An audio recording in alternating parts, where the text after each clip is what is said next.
Uh, Good morning and welcome to our 25th meeting of Classic Mechanics 1 at CMI. Today is the 21st of December 2021. So this is the last week of classes.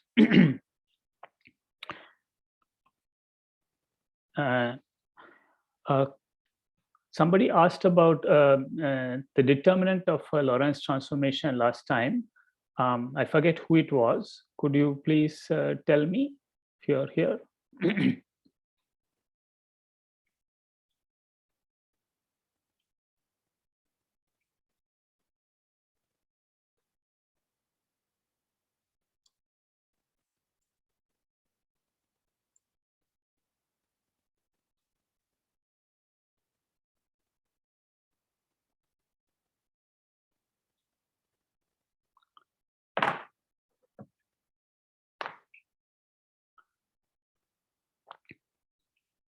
All right.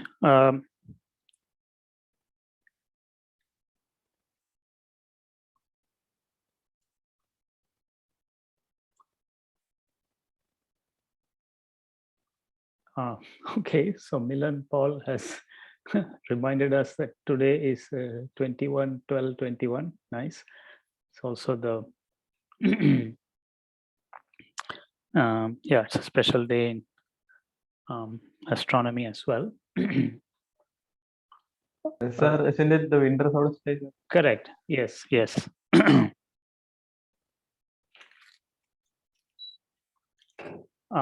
Yeah, so I just wondered who had raised this question about the determinant of the Lorentz transformation last time.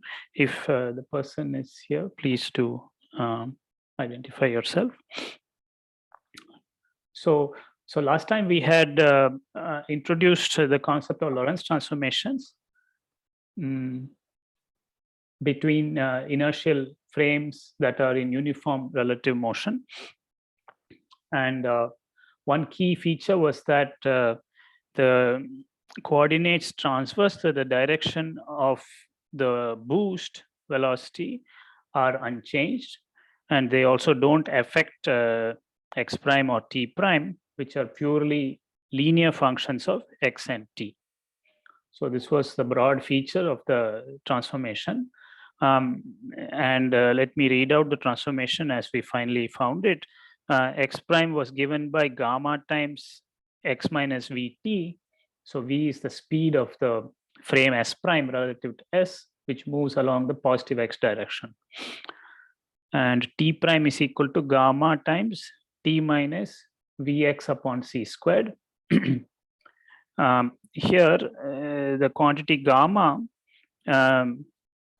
is a function of the boost velocity. It is given by this formula. Gamma is 1 upon the square root of 1 minus v squared upon c squared. Subsequently, we also said that since it's a linear transformation, it can be represented as a matrix, 2 by 2 matrix acting on column vectors. Column vector consisting of x and t and x prime of m t prime. And we identified the matrix elements of that 2 by 2 matrix. It's got gammas along the diagonal and minus v gamma upon c squared. Yeah. So someone computed the determinant. So I will call this matrix lambda of v because it depends on the boost velocity. And one of you computed the determinant of lambda and showed that it is equal to 1 and wondered what that signifies. So so let us ask, yeah, there is an answer to that question. But when can a transformation have determinant not equal to 1? Can ask. So suppose we make the transformation where x prime is equal to minus x and t prime equal to t. Yeah, so just a reflection in the spatial coordinate. Then this corresponding matrix would be minus 1, 0, 0, 1. Because this is not a Lorentz transformation, just a reflection. And here so let me call this reflection RF. and the determinant of this RF would be -1 in this case. Yeah. So you get to see how a transformation may fail to have determinant 1. Of course, time reversal also is one such thing. Suppose t prime is -t and x prime is just x. Again, you will have a diagonal matrix 1, 0, 0, -1 acting on x and t, giving you x prime and t prime. Yeah. So again, this one has determinant of this time reversal matrix again is -1. So you begin to see how it can fail to have determinant 1. Part of why it is 1 is that it is orthochronous. You don't have this either a reflection or a time reversal are not involved. Yeah. So yeah. So the and no reflection. Yeah. So those were not part of the Lorentz transformation. We preserved the sense of time. We also didn't permit reflections. We just had a uniform boost.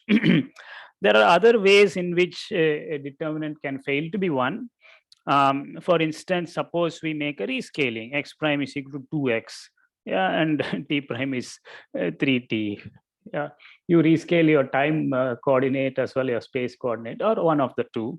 Again, the determinant will fail to be 1. In this case, the determinant would be 6.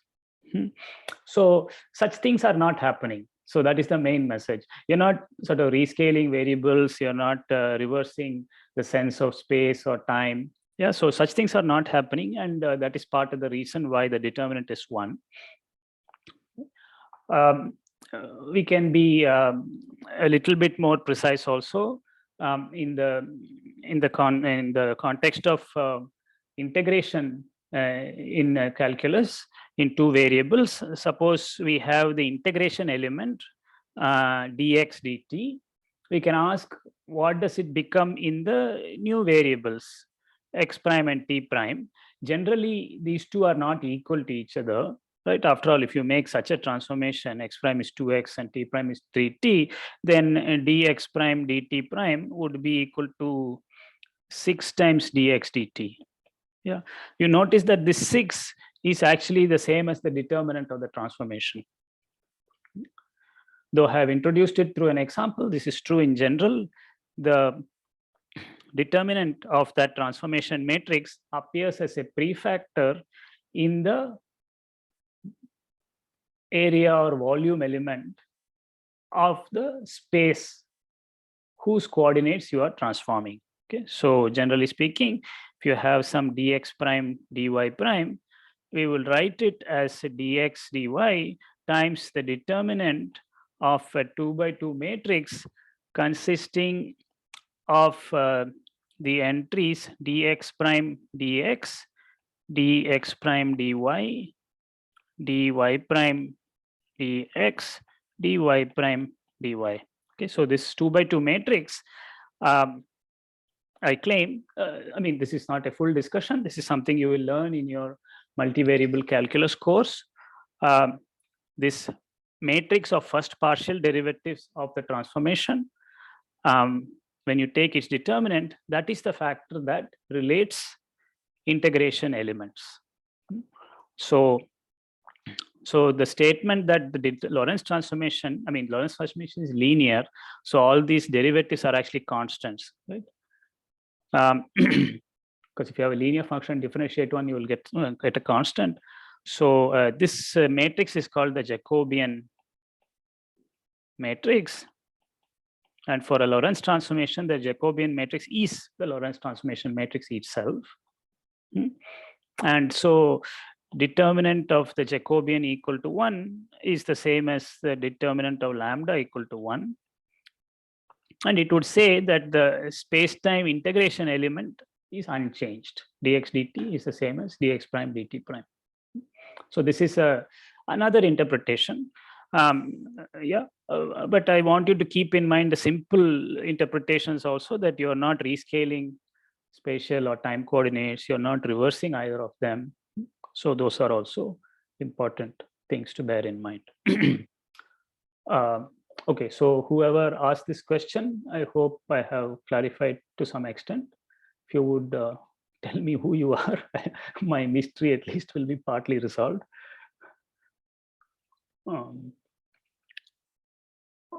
Okay. All right. So I hope we have been joined by most of our friends. Sir? Yes, please. Yes. Sorry, I have a question. Should I Yes. ask now? Yes, Oh, please okay. go ahead. So when we talked about assigning distances, like the radar method, I didn't fully understand how B assigns. What does it even mean to assign distance in B's frame, where B is like the one going obliquely? Okay. So, see, B is going obliquely as I don't A views it. yeah. As far as B is concerned, B is sitting wherever B is sitting. So, when you take B's viewpoint, you could be B and you are simply sitting there. How do you measure the distance to some event or the time at which some event occurs? You do what you will normally do. You send a light signal by lighting a torch, goes somewhere, hits something, comes back to you after some time. You measure the time it has taken according to your clock, divide by 2 and assign that as the time of that event. Okay. And similarly for the spatial distance of that event. So it is not necessary, it is confusing perhaps to, so it is really, that is all there is to it. That's how B assigns distances. The fact that B is moving relative to A does not play any role in B's assignment of times or distances to events. So there's only two concepts, right? What A assigns as a distance to that event and what B assigns as a distance to that. Distance or the coordinates of that event. Indeed. Now, the further answer to your question is that, okay, A is assigning some distances and times to some event or some coordinates to some event. So is B. Now, these two may not be the same. What do we do with it? Well, what do you do with it? You transform them using a Lorentz transformation. That is all. Yeah. So, however you do your job, I will do my job while sitting in a car going on the road. We will both come to some coordinates for certain event like Paurnami. Yeah, so the moon is a full moon today. We assign some event for that time and space coordinates. These two may not be the same. How do you relate them? Well, you put them in this big formula and relate them. That's what a Lorentz transformation is for. Perhaps I'm not answering your question in the way you want it to be answered. no, I'm not able to like visualize it in the drawing. In the drawing. Okay. Okay. Let me. Okay, you're saying. Okay. Let me, if I can clarify the drawing, I will try to do that. Let me not attempt to do that right now. But okay, I will bear in mind your question. In the drawing, you want some clarification there. Yes.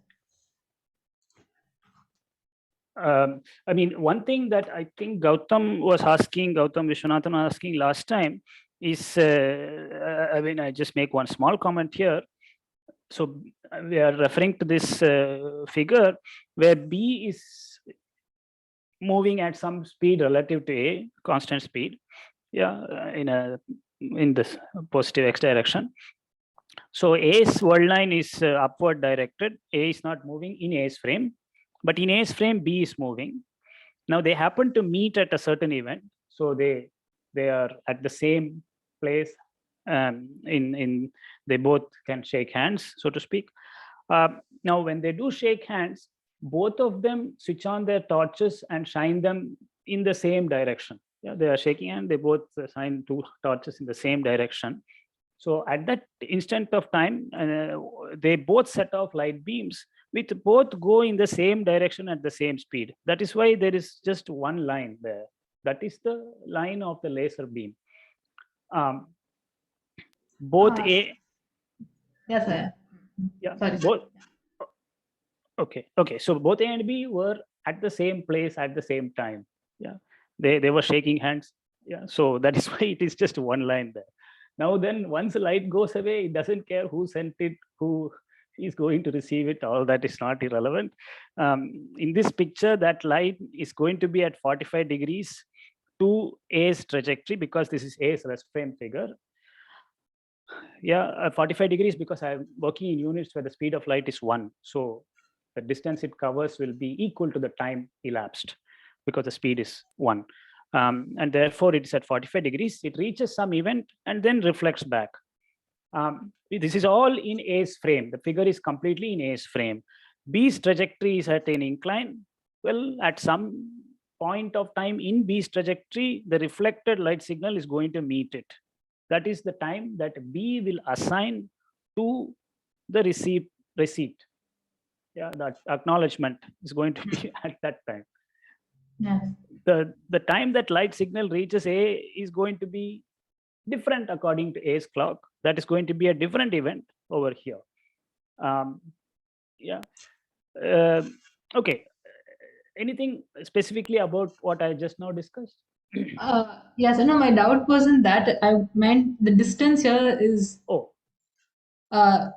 like you divide it by 2, right? You say C into T2 minus T1 divided by 2 because it takes that much time to go there and then come back. So you divide by 2. Now in that oblique frame, whatever, like B, okay.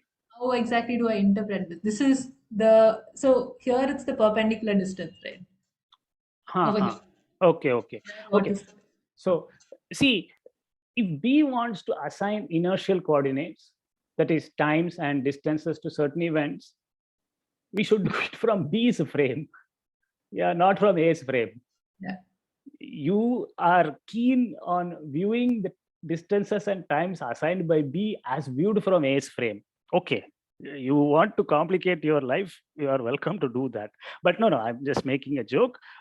So, okay, I will try to clarify that with a figure if possible. But I again emphasize, you are trying to view the times and distances assigned by B as viewed from A's frame. Yeah. Viewed from B's frame, there is no difference. The picture is exactly the same as the one I showed up here. In B's frame, B's trajectory world line is simply an upward directed straight line. There is no oblique line at all. so when B sees it, it's like this only, like Exactly. 245. Exactly. I think yes. In B's frame, B is at rest. The fact that B is moving relative to A is irrelevant to B. Yes. Yeah. Okay. Yeah, we'll come back to that if possible. And also the fact that B was moving relative to A when B shone her torch is irrelevant to the light signal. Light doesn't care who sent the light, how that person was moving relative to some third party. All that light doesn't care about. That is the essential point. Yes, sir. Thanks. Okay. So if you get that, I think you are already reasonably safe. Okay, coming back to this Lorentz transformation story, any question?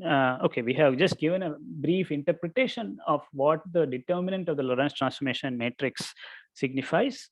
It basically tells that integration elements are unchanged, which would not be the case if for whatever reason you want to go from a system where lengths are measured in millimeters to lengths being measured in kilometers, then there will be a rescaling, then determinant will not be equal to 1.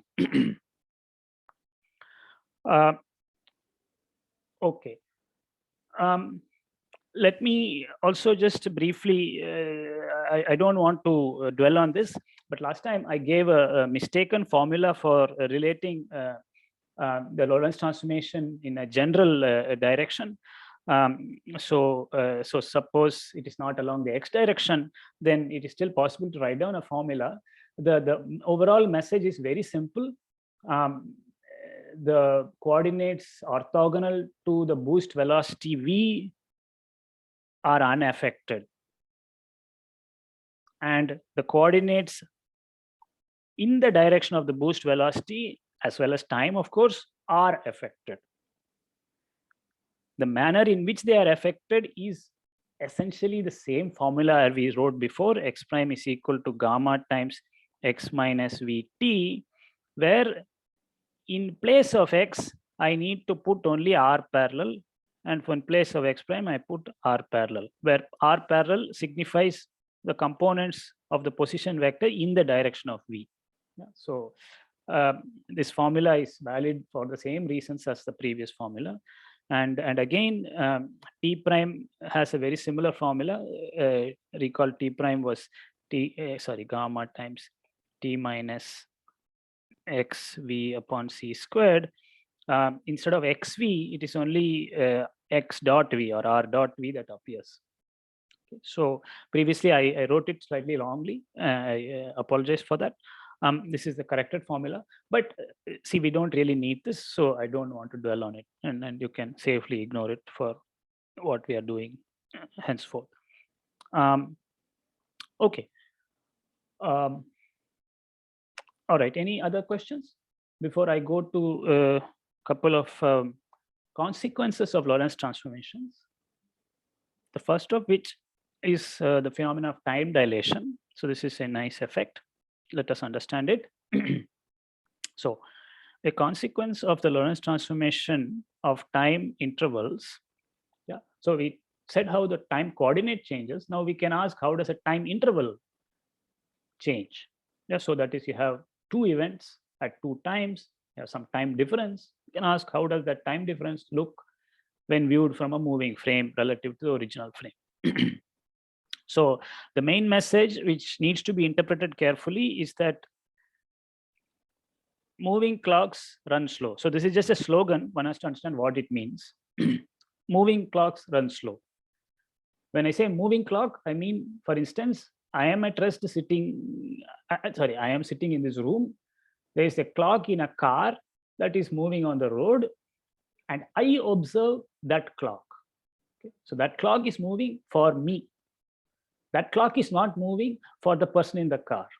Let us be very clear about that. When we talk about a moving car, it is the clock in the car as viewed by me, not the clock viewed by the car driver. For that car driver, the clock is not moving. Okay, so let us understand how this phenomenon arises and explain it carefully. So consider a clock at rest at location X in frame S. So frame S could be my office room, and the clock is, the times is on this computer. Yeah, it is at rest in my frame. Okay, now suppose tau is the time interval between successive ticks of this clock. And let us suppose the two ticks that we are concerned with are at time t and t plus tau of that clock as observed by me in frame S. Okay. Yeah. Now we wish to find the interval between successive ticks of that same clock, and that interval we will call tau prime, as observed by a moving observer, namely somebody who's going in a car on the road outside CMI, straight road. Yeah, so let us suppose that S prime is moving to the right with velocity v. So just for definiteness. Okay.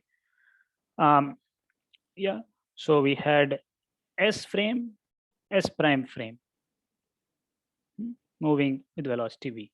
Okay, so now the times of the two ticks as viewed from S prime, the time coordinates, can be written down using our Lorentz transformation. So recall that if the ticks were at t and t plus tau, according to me, according to the car driver, they would occur, and according to me, they occur at a location X, yeah, in my frame. According to the car driver, the first tick happened at t prime, given by gamma times t minus xv upon c squared. And the next tick occurred at t prime plus tau prime, because tau prime was the difference, according to the car driver, gamma times t plus tau minus xv upon c squared. Okay, so We are just applying the time transformation formula of Lorentz. So I hope you are comfortable with this. Now we subtract the two to find what tau prime is. So upon subtracting, we see that this gamma t factor cancels out. Furthermore, the gamma times xv upon c square factors also cancel out, terms also cancel out, leaving behind only the gamma tau term. Therefore, we get that tau prime is gamma tau. Okay, so that is fairly simple, just difference. Okay, now recall that gamma was given by 1 upon square root of 1 minus v squared upon c squared. And because v is less than c, yeah, we are only concerned here with frames that move at speeds less than the speed of light. So that this gamma is more than 1, because you are taking something away from 1.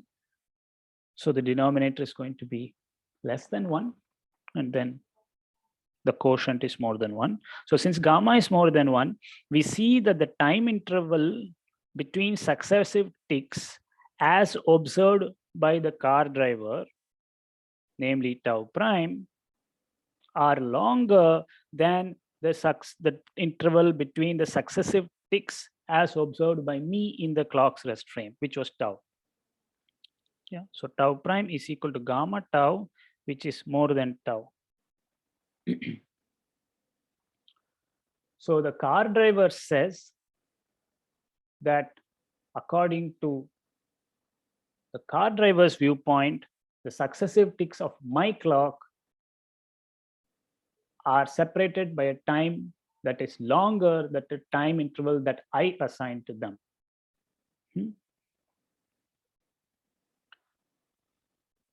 All right, so this is the sense in which the moving observer relative to me, the car driver, feels that my clock is running slow. So, Yes, please, Romit. so won't the two ticks be at the same location with respect to the frame S, Yes, but not with respect to the frame S dash? that is true. That's true. According to S dash, the location, my location has changed. Yes. So won't X be different? I'm not sure what X is here. No, X is the coordinate of the event according to me, according to the S frame. We are not computing X prime. Okay, okay. I see. You are welcome to compute it. Okay. Okay, so thank you. Good question. Good question. Lorentz transformation relates X and T for me, what I assign as coordinates of an event, to X prime and T prime, which are the coordinates as assigned by some other observer. In this instance, the clock is at rest as far as I'm concerned. Therefore, X's are the same. Okay, good. So let me say this again. The time interval between successive ticks of my clock, according to the car driver, is longer than the time that I would assign to that interval. Okay, and so we say that the moving clock, my clock is moving according to the car driver. Moving clock runs slow. Now, let me just elaborate on this one a little bit. Yeah. Now, suppose the observer in S prime, namely the car driver, also has a watch, has a clock, which is identical to the one that I have. Okay. I'm just explaining what I mean by this runs slow story. So the car driver would say that the moving clock in S, namely my clock, runs slow and loses time when compared to the car driver's clock, which is located at rest in S prime. Because the two clocks are identical, the car driver's clock, what is the time interval between successive ticks of the car driver's clock according to the car driver? Could you please tell me?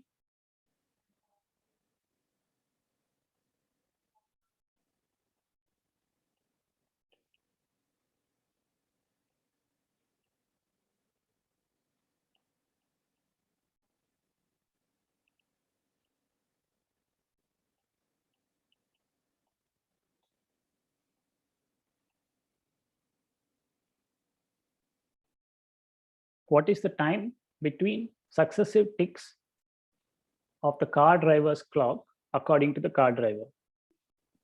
Sir, is it Tau. tau prime? You said tau prime. Yeah. Swaminathan Rajagopal. Yeah.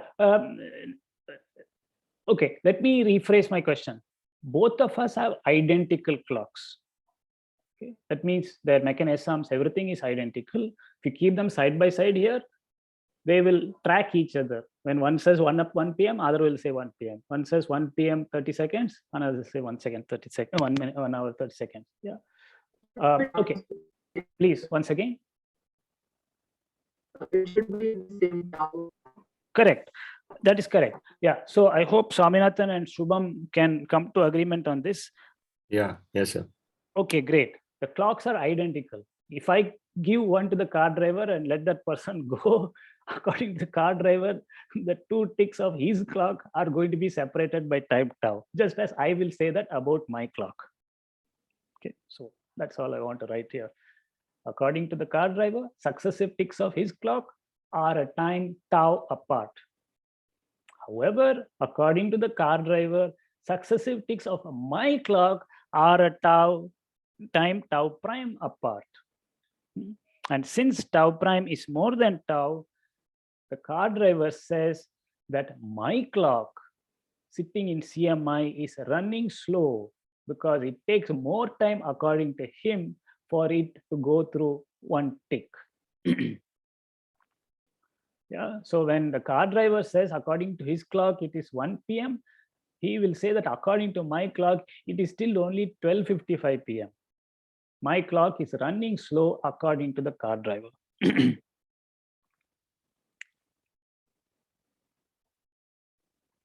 Okay, so I mean, this is a new phenomenon. So I encourage you to please think about it, read it again.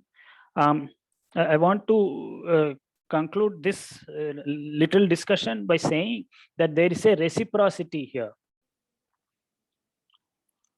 There is no meaning to say that the car is moving in any absolute sense.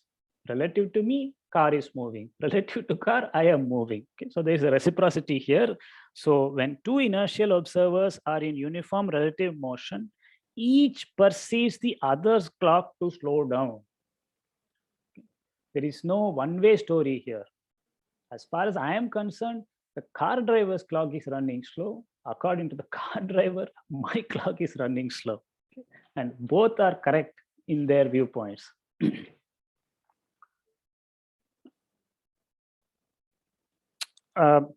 Okay, so this is the first, perhaps slightly counterintuitive result coming from Lorentz transformations. Excuse me, sir, I had a doubt. Yes, please. Sir, you said something about that 1 p.m. in my frame, and it will be perceived as 12:55 p.m. in others' frame. Can you Correct. that once again? Yes, sure. What does this running slow mean? So that is just simply an expression in English. Yeah. Suppose the correct time according to the internet is 12:25 p.m. Yeah, but my sad clock over there, which you can't see, is showing only 12:20 p.m. Then I will say that my wall clock is running slow. Okay, so that is the meaning of the English expression. Okay, so now let us use that expression to describe this situation.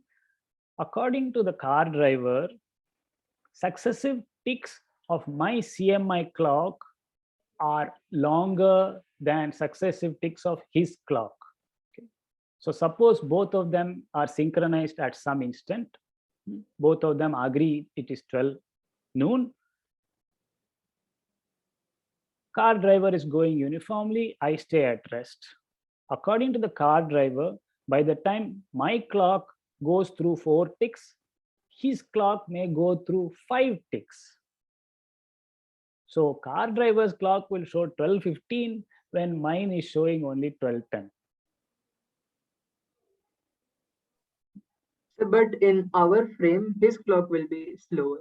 Absolutely, absolutely. So, Yes. like if there's 12:10 in our frame, it will be 12:05 in his frame. Yes, yes, according to me, his clock is running slow. They are But both then- correct.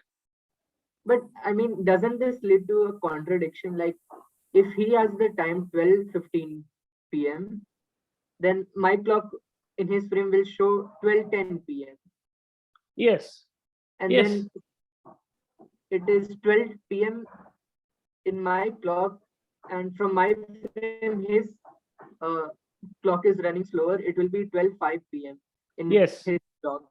yeah, But they essentially. can't be two times, right? Sorry. So there can't be two times, like No, there are 12:15 two and times. No, we have to agree there are now many times. Each observer has their own clock. And these clocks cannot be in synchrony if they are in relative motion. We have to accept this now. so, sir, if I like call him and ask him the time, what will he say? Yeah, you have to account for the time that yes, he will give some time which you will disagree with.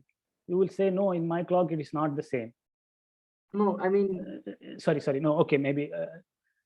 Sorry, yeah, once again. um,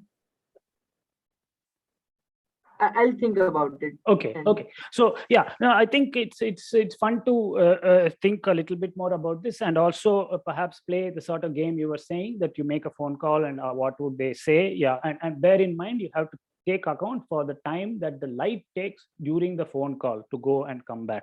So one has to account for that when analyzing that situation carefully.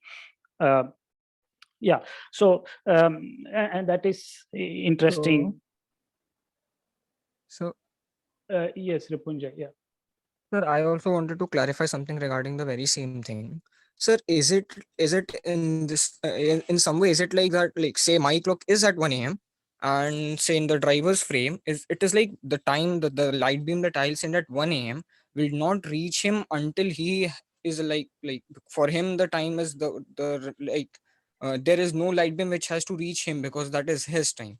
So his time for him is like running at a natural pace, but my time to be conveyed to him will take some amount of time. And in a similar way, when light ray from his frame comes to my frame, that light beam will take some time, but my time, I don't need a light beam, right? It will be instantaneous. I'll know my time.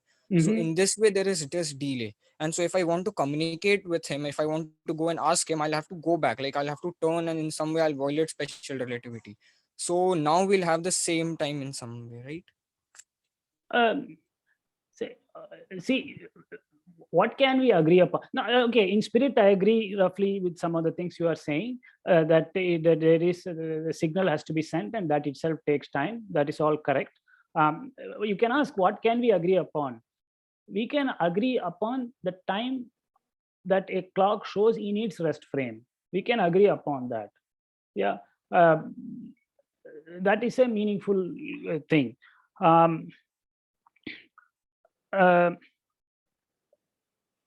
okay, I'm not sure. Okay, if you want to ask your question further, or please do so. Or can I amplify it once Sure. more? Yeah. So like say I try to calculate his time in my frame and I try to do a reverse Lorentz transformation on that time. Mhm. Then I'll get back what my time is and which will be even his local time, right? So if I imagine two parallel like two parallel path trajectories, so it's like two straight lines and two different graphs, not on the same graph, on two different graphs. Mhm. Then I do a Lorentz transformation on his time in my frame, I get some time, and I do a reverse Lorentz transformation, I get back another time, and both those times will match. One will be my time and one will be his time, but because we are two different graphs, so the rate at which that time takes is same, right? Okay, it was a bit fast for me. Okay, I'm sorry, I didn't quite. Yeah, I mean, this is a subtle matter, so I'm hesitant to say yes or no. So I don't quite understood the setup you're mentioning. Um, I mean, the phenomenon is a simple one. A clock ticks, and the two people have to find out, according to their clocks, what is the time interval between these two ticks of any clock.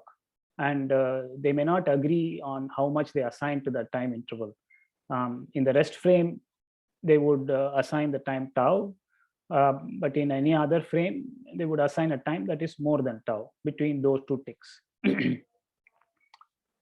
um,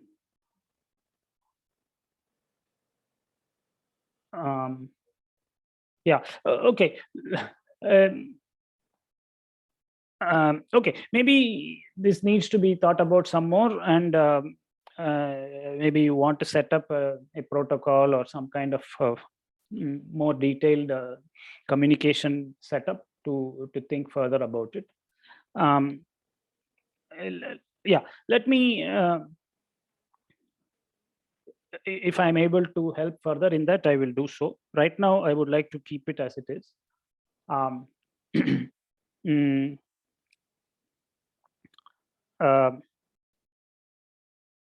Okay.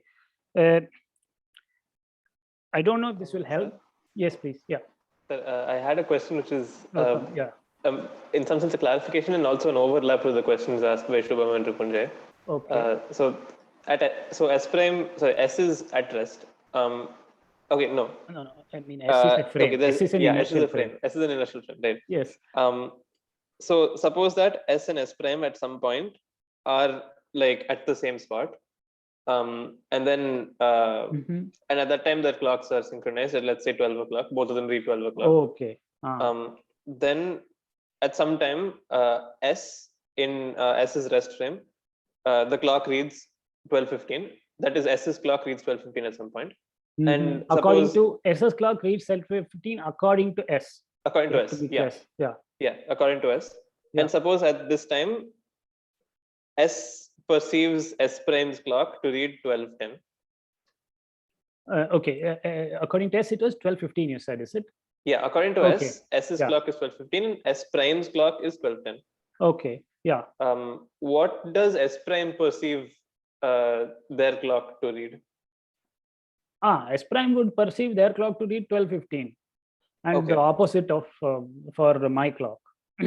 Okay, that was my question, sir. Yeah. There is Thank that you. reciprocity. Yeah. Okay. Thank you, sir. Yeah. Sir, Yes. Okay. I yes, think this Shubham. Yeah. this answers my question also. Oh, okay. Okay. Fine. All right. Yeah. I mean, there are more thought experiments one could do on this, and it may help. Okay. Okay. But let us go to one more concept, which is related and also worth understanding. Let me see if this is any simpler for you, or let's look at this now afresh, so that our mind is not clouded with what we have studied up to now. Let us just look at this afresh, leaving the last 12 minutes aside. Yeah. Now, another consequence of the Lorentz transformation is that moving sticks appear to contract in the direction of motion. Now, this is called length contraction.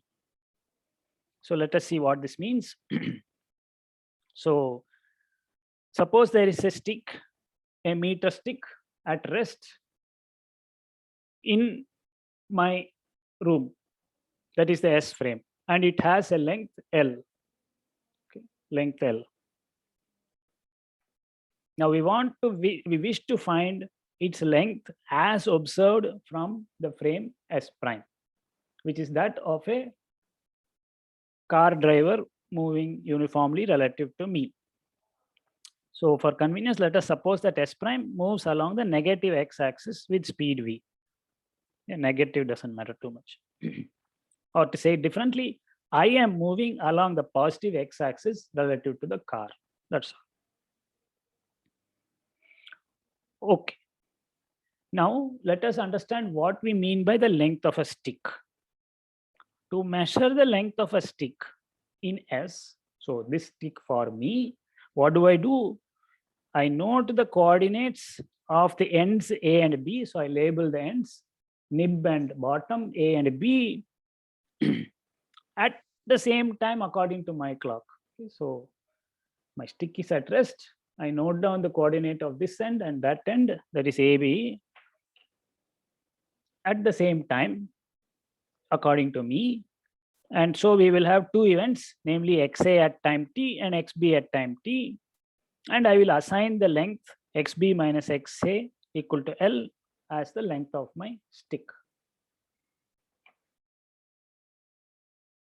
Yeah. Now, in this case, they need not even have been at the same time because the stick is at rest relative to me. I can measure the coordinates of the left and right ends at any time, do one after the other. I will get the same length. Okay, so there's no problem in doing that.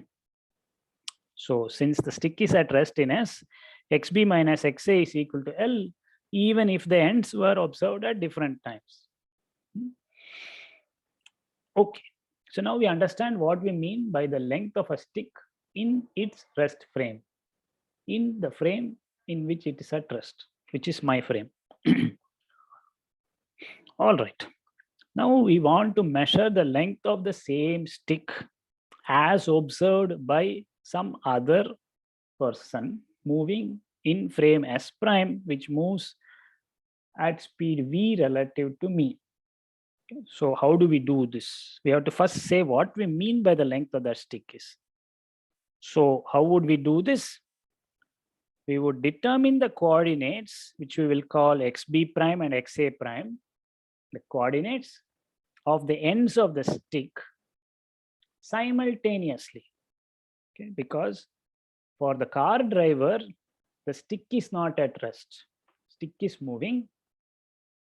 So to measure the length of the stick, the protocol we will follow is that the ends of the stick, their coordinates xa prime, xb prime, must be determined by the car driver at a common time instant t prime. Okay, otherwise, the stick itself would have moved. It will not be very meaningful to measure their locations at different times and simply take some difference. Yeah. So we will agree that when we say the length of an object, we mean the difference in the spatial coordinates between its extremes at a common time according to the observer who is doing the measuring. Right. So that is how the car driver is going to assign a length to my stick. Now let us, what is our aim? We want to determine the length assigned by the car driver. Okay, so that is the overall aim. Let us see how to get it. Now we will use the Lorentz transformation formula, of course. Now, according to the Lorentz transformation formula, let us suppose, so okay, there are two events in S prime. They are the event corresponding to xb prime at some time t prime and xa prime at the same time t prime. Those are the events corresponding to S prime's measurement of the extremes of the stick. We want to relate that to xa and xb, and that relation is provided by the Lorentz transformation. Okay, and what is that relation? We are using the Lorentz transformation. Since S is moving at speed v relative to S prime, the Lorentz transformation would say that xb is equal to gamma times xb prime minus vt prime. Yeah, because S moves with speed v relative to S prime. Okay, that was the setup. So the Lorentz transformation will say coordinates in S are related to coordinates in S prime through this formula. Yeah. So xb is given by gamma times xb prime minus vt prime, and xa is equal to gamma times xa prime minus vt prime.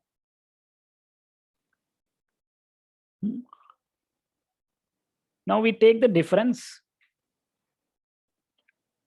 On the left hand side, we get xb minus xa, but that we know about. We know that that's the length of the stick as I define it, as I measure it.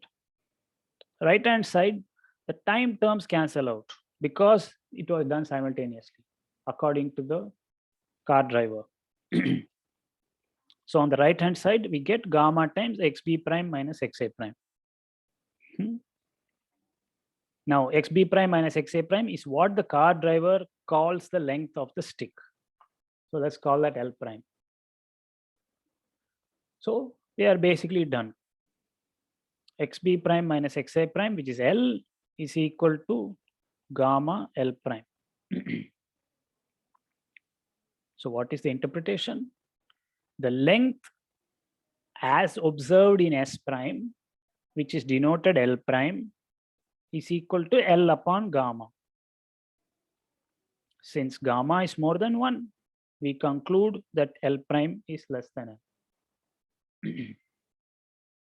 Okay, so that is all there is to it at one level. Thus, we say that the moving stick, the stick I am holding in my hand, is moving as far as the driver is concerned. So the driver says the moving stick, which he assigns a length L prime to, is shorter than an identical stick that he may be holding in his hand. It's also shorter than the stick I am holding in my hand and assigning a length L to. So we summarize this result by saying that a moving stick appears to be contracted in the direction of motion. If it's in the orthogonal direction, there will be no change.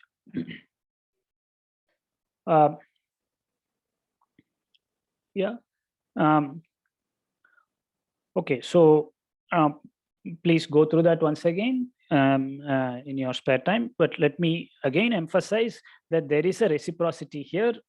When two inertial observers are in uniform relative motion at a speed v, yeah, each perceives a meter stick carried by the other and lying along the direction of relative motion to have a length 1 by gamma meters. Okay. So we both make meter sticks of the same length, or in the common factory, we make 2 meter sticks of length 1 meter when they are at rest relative to the observer. Then one I keep, one I give to the car driver. Car driver goes at uniform velocity. Yeah. Then according to me, the car driver stick has a length 1 by gamma meters. Whereas the car driver said, no, my stick is of length 1 meter. Yes. The same applies to my stick. I would say my stick has length 1 meter, but as the car driver perceives it, it has 1 by gamma meter length. Okay. So this is called a length contraction.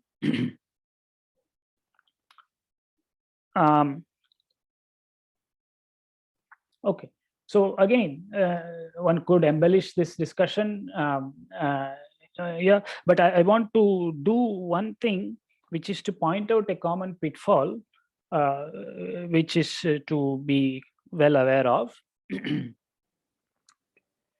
So an incorrect approach would be to use the Lorentz transformation formula, that is what this 109 is, to find the coordinates xa, xb. Oh, wait, I should have put primes here. I'm sorry. Yeah, remember we had xat and xbt, which were the coordinates of the extremes of the stick in its rest frame. Yeah, with the property that xb minus xa is equal to L. Okay, this is all in the frame S. Yeah. An incorrect approach would be to simply transform these two events into the frame S prime. Okay, so let me ask you, suppose I transform these two events to the frame S prime, would those two events occur at the same times in the primed system? Question for you. No, sir. So Millen-Paul says no. You're absolutely right. These are two events at different locations in S. Okay, what would the times be? TB prime will be gamma times x minus v t xa minus vt. Ta prime would be gamma times, oh, I'm sorry, this is not b. This is tb prime. Ta prime will be gamma times xa minus vt. The t's are the same, but the x's are different. And therefore, Ta prime would not be equal to Tb prime. So if we simple-mindedly go and transform these two events to two events in the S prime frame, those two events will not be coincident according to S prime. And then suppose we throw caution to the wind and simply take the difference between X prime B and X prime A. Excuse me, sir. Yes, Shubham. I think the transformations are wrong. That is for XB, right? XB prime. You're The saying I should put a plus transformation we have sign. used. What are you saying? I should put a plus sign? Is that what you're saying? No, it should be D minus DX A by C square. Oh, I'm sorry. Yes, you're right. I have used the position transformation formula for time. Yeah, I'm very sorry about this. Oh, yeah, yes, Shubham, you're right. I mistakenly wrote the wrong transformation formula. But I hope that didn't affect the spirit of the discussion. Milan's statement is correct, but what I wrote was wrong. So let me transform these two events to the new frame.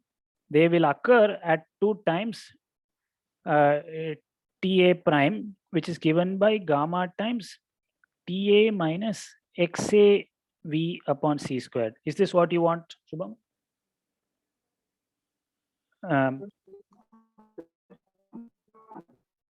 Okay, and then Tb prime be gamma times Tb minus Xbv upon C squared. Yeah. Now, Ta prime would not be equal to Tb prime. The two coincident events in S are not coincident events in S prime. Yeah.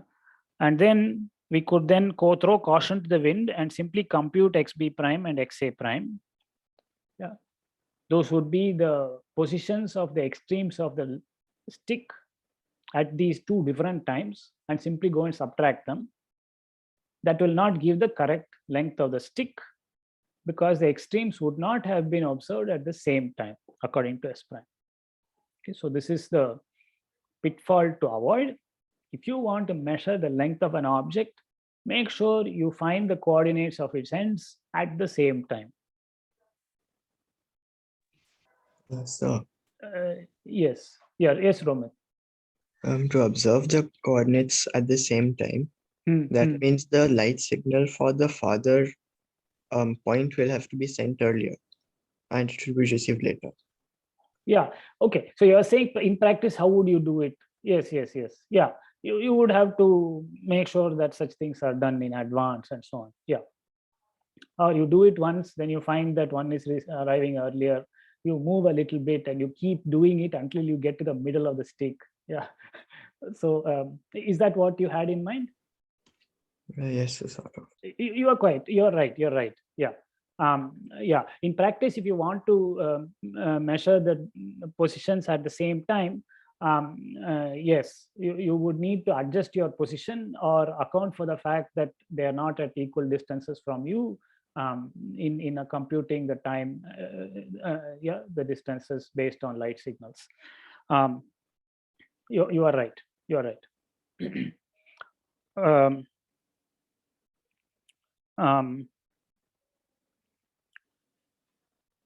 Yeah. Okay. Any other question?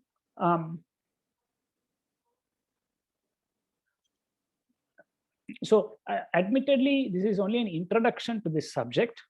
Yeah, we are. I mean, the result is been obtained, but there is always the additional part where you want to set up an actual experiment to do this. Yeah, how are you going to measure the length of a stick? How are you going to set up the laser? Where is it going to be? How will you tell what the distances are and so on? So there is very much that part of the program, and it is worth thinking about. Okay.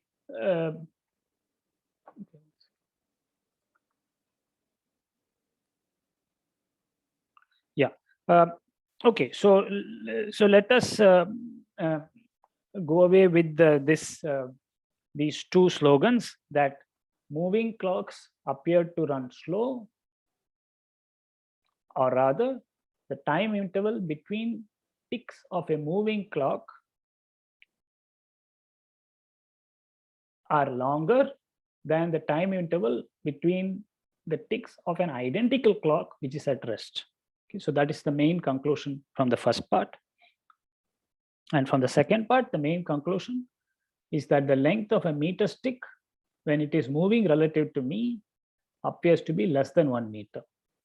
That is the short story. Okay. And I think part of the questions that Ripunjay was asking have to do with setting up a protocol to actually do these measurements. And I am not doing that carefully here. So yeah, so that is, my feeling is that is part of what his question is. Okay. Okay, now I want to use these things to define something called proper time and proper length. So if you will follow this, this is not difficult. So given an object, it comes with a distinguished frame. Yeah, so this pen comes with a distinguished frame, the frame in which it is at rest. Yeah, namely the frame in which it is at rest. Okay. Now the length of an object in its rest frame is called its proper length, L. Okay, so we simply define the proper length. Of course, we have some particular direction in mind, maybe along the length of the pen, or the width of the pen or something. Yeah. So the length of an object in its rest frame is called its proper length.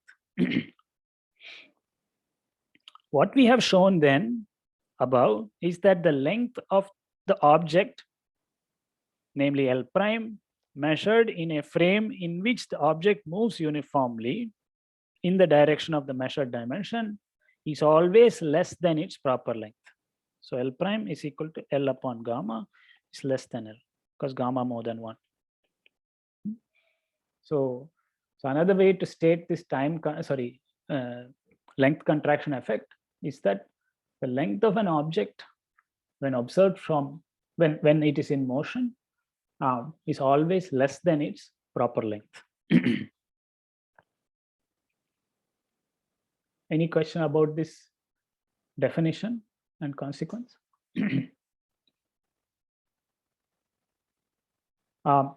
We can do the same thing for times.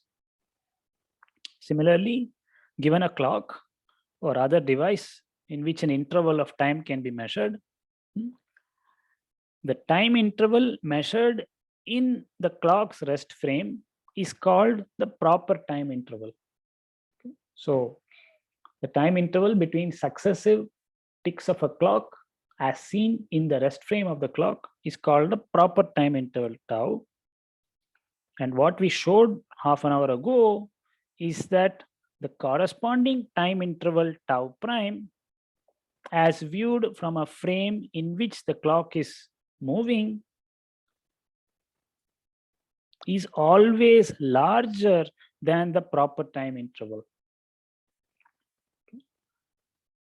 According to the person in the car, the time interval between successive ticks of my clock is more than the proper time interval between those ticks. Tau prime is equal to gamma tau, which is more than tau, since gamma is more than 1. Okay. So this is the summary of what we have discussed in the last hour. Okay.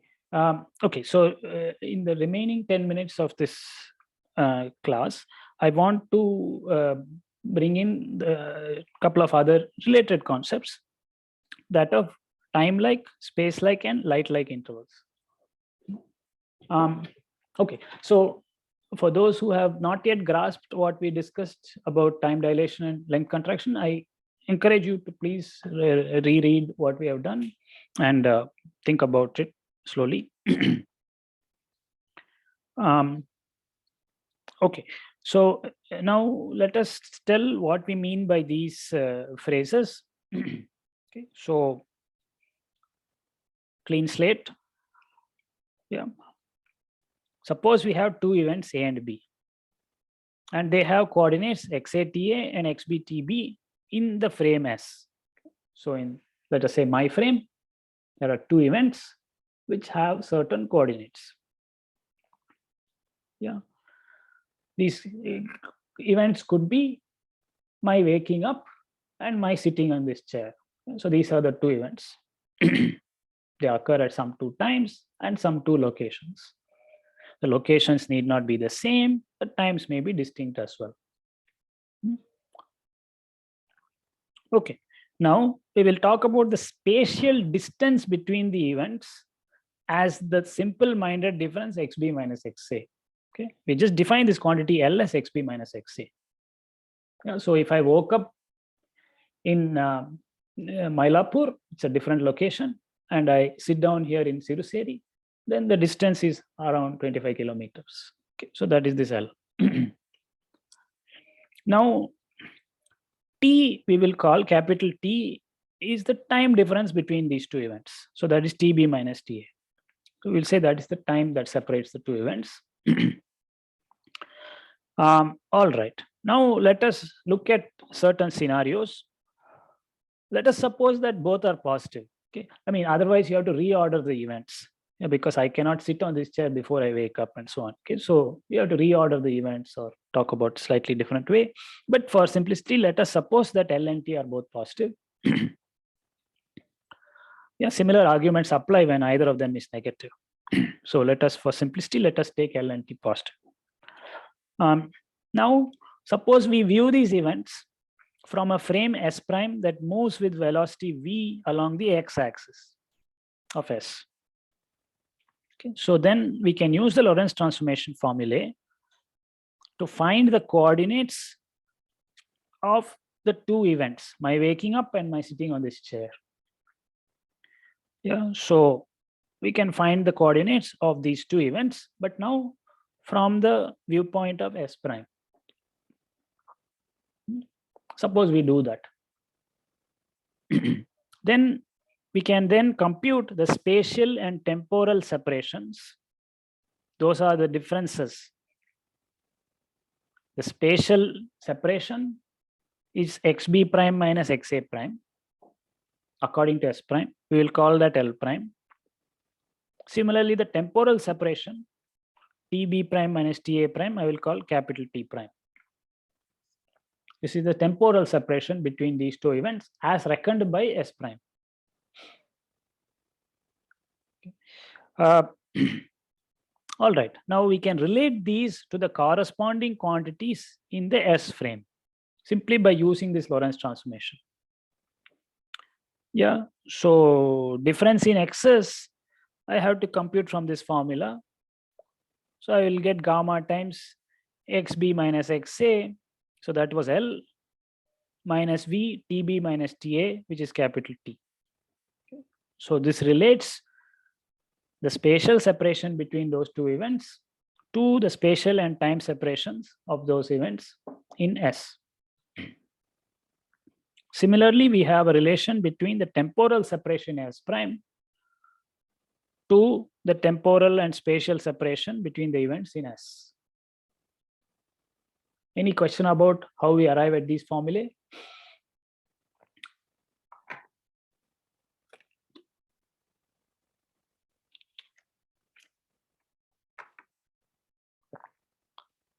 All right, now is where the fun begins. Suppose that L was more than CT. That is, suppose the spatial separation, Mylapore to Siruseri distance, is more than speed of light times temporal separation. Okay. In this case, physically, what does it mean? It means that a particle would have to travel at a speed more than the speed of light to go from A to B. Okay, because the distance to be covered is L, but you're giving it only a limited amount of time I have to travel more than the speed of light to come from Mylapore to Siruseri. Okay. All right. So let us work within that context.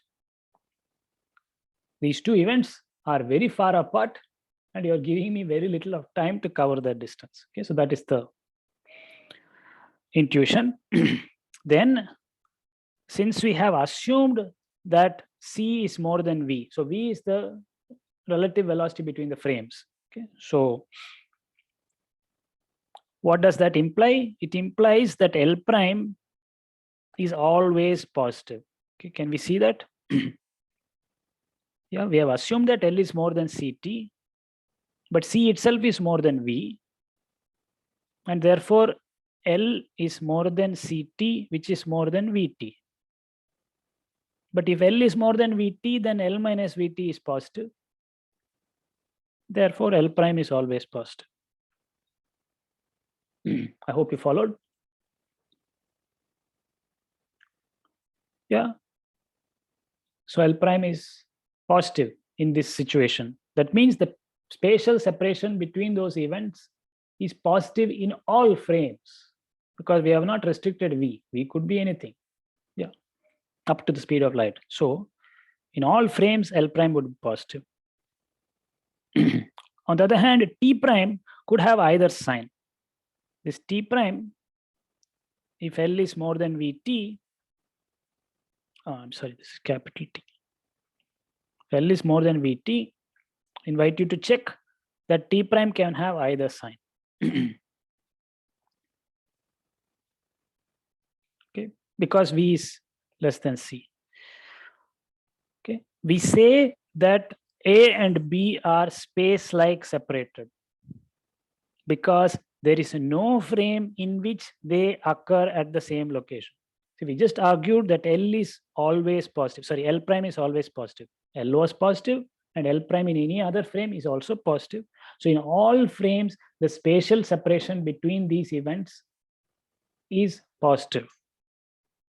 So there is no frame in which the events occur at the same location. Under such circumstances, we say that the two events are space-like separated. Now, space-like separated means there is no frame in which they occur at the same location. However, there is a frame in which they occur at the same time. Now, which frame is that? You can calculate and find out. We just need to put T prime equal to 0. Okay, because if you want them to be simultaneous, the temporal separation must vanish. You put this equal to 0, you will determine that that frame is the one that moves relative to my frame, for instance, at the speed c squared t upon L. Yeah, just putting this equal to 0. Okay. So let me summarize.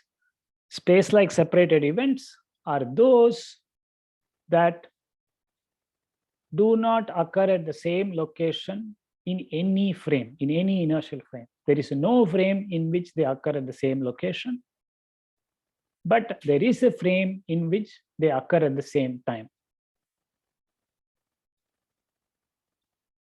Right. So Mylapore at 7 a.m. and this chair, this office at 7 a.m. are space-like separated events. There is a frame in which they occurred at the same time, namely 7 a.m. in Chennai clock frame, but they are at different locations. So they are space-like separated events. Any question about this concept of space-like separated? Yes, sir. Yes. Is it necessary that c square t by L is always less than c? C squared, sorry, say that again. C squared t by L. Sir, the condition that we wanted for the time separation to also vanish. We need to set. You want the time separation to vanish, right? Because we are looking for a frame in which they occur simultaneously. Yeah. So, no, what your question is, can this be satisfied? That's what you're asking. Okay, yes, sir. Yeah, okay, let us check. We are claiming that there is a frame where, and that frame has speed relative to the original one given by c squared t upon L. Now, for consistency, only one thing has to be checked. Is this quantity V less than C? That is all we need to check. If it is more than C, then there is no such frame. Okay, let us check. We already assumed that L is more than CT. Yeah, that was the basic setup assumption. Yeah. So if L is more than CT, what does this say? Okay, it says that CT upon L is less than 1. Agree? Yes, sir. Very good. So that I can write CT upon L is less than 1. So this is less than C. CT upon L is less than 1. Yeah, because, okay, if you take 2 steps, so I'll write it as C times CT upon L. But CT upon L is less than 1, and therefore Yes, sir. V is less than C. So we have just shown that you are supposed to make a boost only a little bit. You don't go faster than speed of light. There is always such a frame. Now, if you make a boost slightly more than this, then the temporal separation will become negative. If you make a boost slightly less than this, the temporal separation will become positive. Okay. So Got it, that was the previous statement, that the temporal separation could have either sign or even vanish. Okay. Got okay. it, sir. Thank you. Very good. Very good. Yeah. Okay. So all right. So that is the concept of space-like separated events. All right. Let me not rush this. I was intending to talk about also the other 2 cases, time-like and light-like separated. But let me pause here and do that next time. Any question about what we just discussed?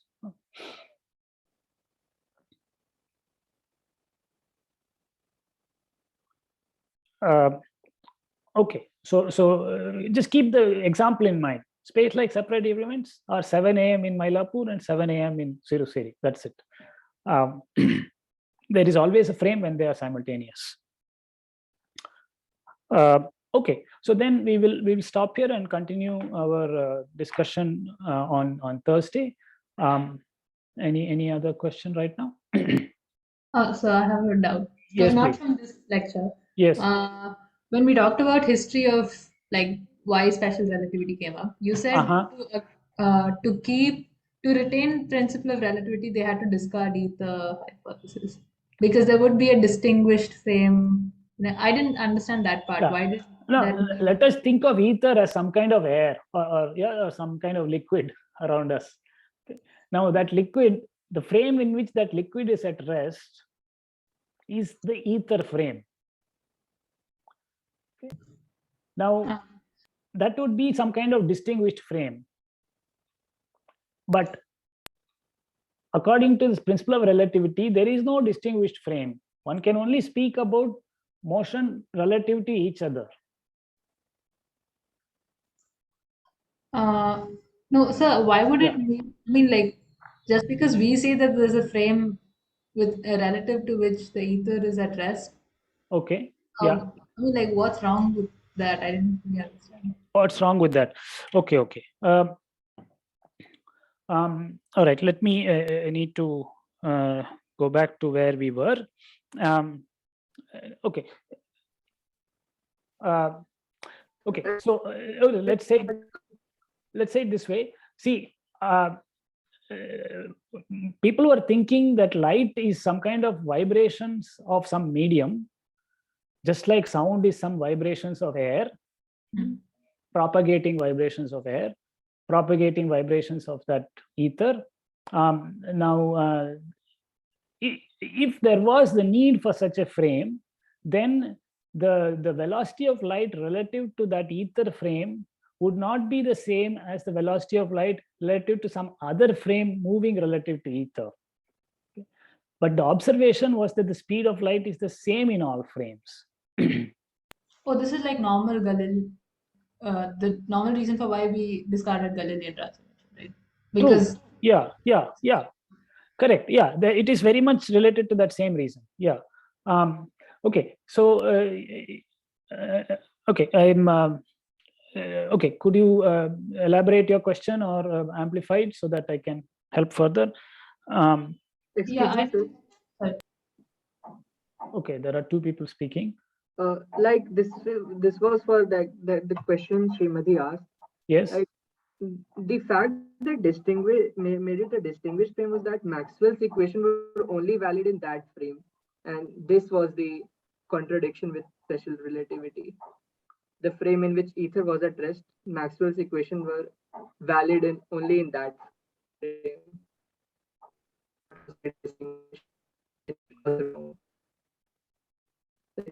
That was what she was asking.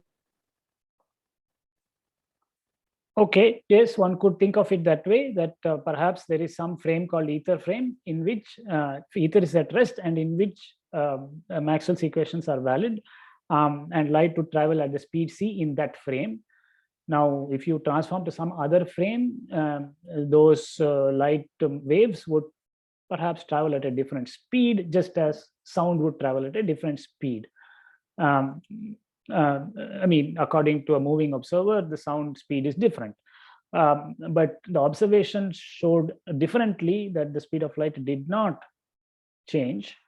And therefore, one could not say that Maxwell's equations and the speed of light are with reference to the ether frame, or are valid only in that ether frame.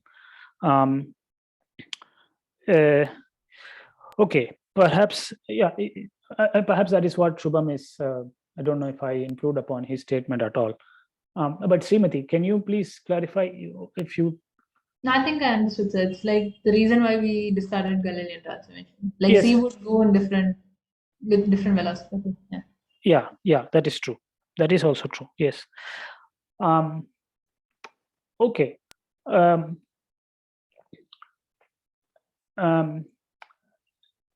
Yeah, okay. So I think to combine what Shubham and you said, on the one hand, if we don't want a distinguished frame, principle of relativity says that there is no absolute frame of rest or a frame of motion. Okay, so we can't accept such things if we want principle of relativity.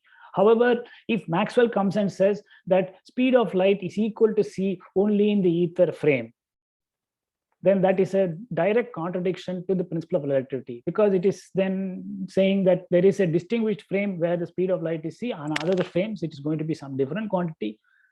Then if Maxwell's equations were valid only in that frame and have to be transformed and to get some new equation which imply a different speed in other frames, that would violate the principle of relativity, because it would say that there is a distinguished frame in which Maxwell's equations are valid and in which the speed of light is c.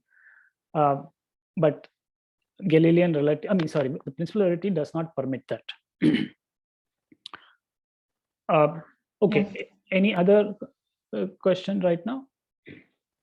Sir, I had a quick question about the NSEM. Okay, yes. I wanted to know if it would be open book or closed book.